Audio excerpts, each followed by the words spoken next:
Bordeaux alone, there are more than 4,000 different chateaux producing good quality wines, but when it comes to investment, there are fewer than 100 fine and rare wines that are worth investing in. When choosing a wine for investment, the first thing to address is whether the wine comes from a recognized classification. If it comes from a recognized class, then it will be tied into producing wines in its class under strict rules and directives upheld by the European Union. The main key point about a classified wine that makes it a good investment is the restriction on the number of labels they can print for each vintage. It is the limited quantity produced that creates euphoria around each vintage, as it is always in short supply. This creates demand worldwide, and as that wine is drank over time, its quantity eventually gets to zero. Along the way, the price increases because of this simple supply and demand scenario that happens every year with every vintage of the most special wines. There are many great wines being produced in New World countries like Australia, USA and New Zealand, but they are not part of classifications. They can produce as many bottles as they wish on each vintage. Some of the best wineries in the USA and Australia do have limited production, but it is not under legal obligations. Instead, it forms part of their marketing. These are the classifications that are on our website. Just visit the best wines for investment on investintowine.com. We will focus on the 1855 classification for this training because it's the most popular.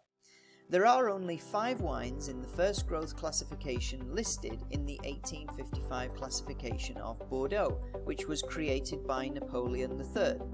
Chateau Lafite Rothschild, Chateau Margaux, Chateau Haut-Brion, Chateau Latour, and Chateau Mouton Rothschild. So you see, it's not difficult to analyse 5 wines and 5 new vintages per year. You could happily just buy these 5 wines on a consistent basis and still do quite well as an investor. I'll show you all the top classified wines produced in France on our website. Having a list already prepared that you can refer back to at any time should make life as a wine investor much easier for you. I still refer back to it on a regular basis since there are so many wines to remember. Depending on your budget, you should really try to buy those wines that are listed at the top of their classifications. For example, I just mentioned first growth wines because they are the first wines in their class, and the higher the wine is in its classification, the more strict the rules of production are. It is quite interesting to note that the way these wines are produced within their strict rules maintains a certain element of quality and longevity in these wines. There are good bottles of wines over 100 years old that are enjoyed regularly. This is how you find the best wines for investment. You go to our website, click on Invest Into Wine, click on the blog, and go to track record. Underneath it's got best wines for investment, and you can see the list of wines here. One of the oldest chateaux in the 1855 classification is Chateau Haut-Brion. There are records of winemaking dating back to 1423. These wines will easily outlive you, so you can leave behind a legacy for your children or grandchildren. First and second growth wines are considered low risk because they are more popular. Most people have heard of Chateau Lafite Rothschild or the Rothschild family. It's easier for somebody who wants to impress with an expensive bottle of wine to buy something that he or she has heard of. These are better known names have a ready pool of buyers also when you need to sell for profit. The lower down the classification ladder, the less popular a wine might be.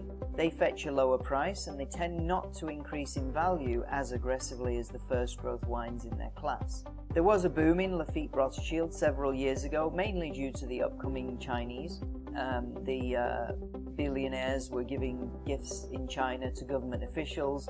Some said it was popular because it was a word that was easy to say for Chinese native speakers, and because Lafite was already one of the most well-known wines in the world. Its popularity was propelled throughout China.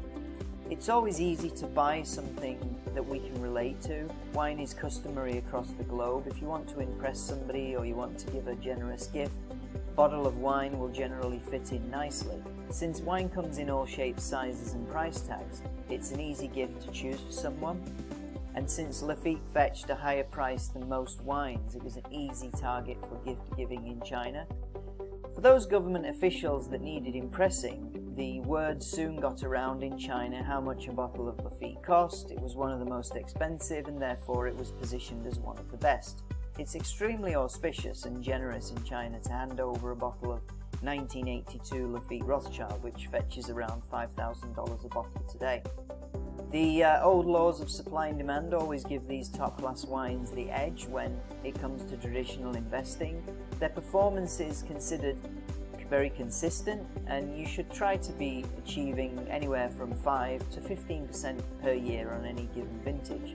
Some of the wines I recommend can grow more than 20 to 30% in 1 year. It just depends on how negotiable the market is at the time. It also depends on the age of the wine. We often invest into these wines when they're young, from the moment they're sold by the chateau whilst they're still in the barrel, right up to around 10 or more years. The young vintages such as En Primeur, which will give you a more aggressive return. En Primeur is the period when a wine is still in the barrel that has not yet been bottled.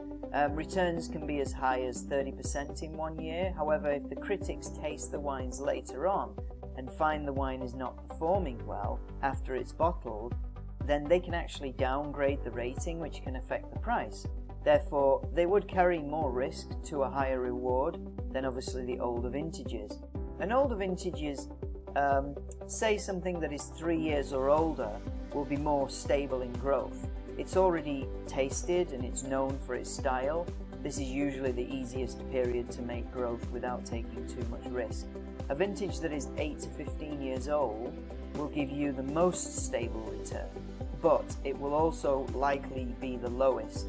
Expect around 4 to 7% a year from an older vintage. It's good to have a range of vintages in your portfolio because it gives you diversity to balance out your portfolio. If you're actually younger, you may have an appetite for more risk and you may want to be more heavily weighted in new vintages.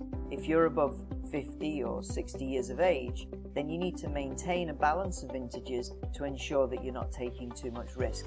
A balanced portfolio of wines will actually give you a good, steady growth over a period of time, which should perform better than inflation and most traditional stock market products that are offered to investors. You can see that there are lots of different classifications. So like I mentioned initially, let's just focus on the first growth for this training, looking at these wines. And there is Sauternes and Barsac from Bordeaux. There's the Saint-Emilion classification from Bordeaux.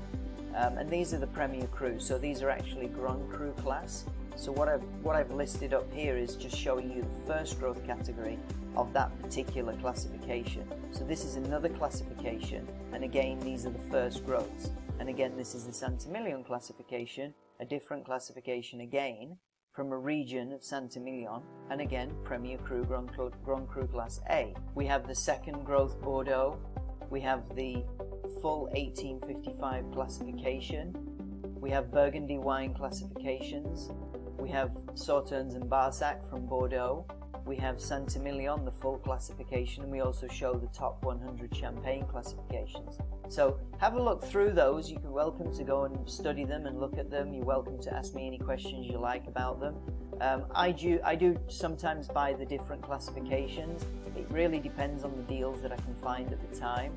But as I said, as you're building up a portfolio as a private investor, I would really just look at the 1855 classification, or even just the first growths within the 1855, the Sauternes and Barsac and the Saint-Emilion. Again, depends on your budget. So maybe these wines are too expensive for your budget, in which case you may go to the 1855 classification of Bordeaux and look at a second growth classification, which are predominantly ranging between 1 and 2 to 3,000 US dollars per case. You can get them as you can get young vintages around $1,000 a case. So it is possible, but again, don't expect great results. The best returns usually come from the higher growth wines, the first growths. Although, as it has been known, after first growths grow rapidly, we do sometimes see the second growth market grow following the first growths. So lots of good stable returns from pretty much the first and second growth classifications. I don't invest in anything above second growth, so I don't go for third growth, other than maybe Chateau Parma, just like 1 or 2 wines that are really popular in the market, and they get a good following, and they do have good returns. So again, this classification goes from 4th and 5th growth. That's just one classification. So as I said, all the classifications are listed on our website. You're welcome to study them. But I always agree. I always think it's better to keep it simple. You know, understand the market, get a feel for it, and then if you really want to tackle the other types of classifications, then that's no problem.